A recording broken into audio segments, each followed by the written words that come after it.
Hey kids, it's going to be quite a couple of days, today and tomorrow especially. Red Robe Astrology for January 11th.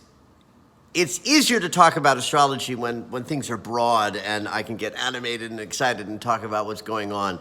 There's so much healing potential in our communication today, but I think there's also a potential for things to go off the rails as well. So let me give you the setup. Mars is getting ready to turn around tomorrow, which means that all of the challenges of Mars in Gemini, which is angry reactions, indecision, and trouble with focus, are going to be extra amplified today and tomorrow as Mars is turning around. And Mercury is squaring Chiron today. That's the communication planet, and the wounded spaces in conflict and obstacle energy, which means we're talking about wounded spaces in a manner that's not necessarily going to feel smooth and comfortable and easy.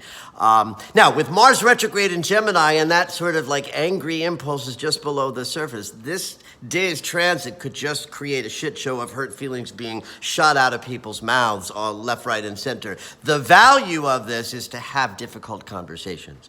Look back to December 14th. If there was anything that looked like a difficult conversation that was driven by a desire to have a healing experience, that's going to come back this week and wrap up by the end of the month. So look for difficult conversations about hurt feelings as we move through today. The moon is in Virgo, which is interesting because Virgo rules both Mercury and Chiron. So it's really all about the difficult conversations today. The moon is also going to trine the North Node and Uranus, which means we're connecting with others today. Lots of opportunity for difficult healing conversations. The trine to Uranus means there's a little wild card.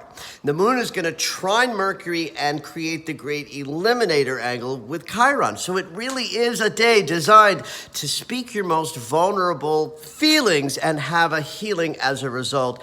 And it's the potential for a shit show if you don't move through the day mindfully. So do that, be mindful, speak up even if your voice shakes, and know that when Mars turns around tomorrow, we'll finally be in a new chapter after a couple of days when he gets moving again. Have at it.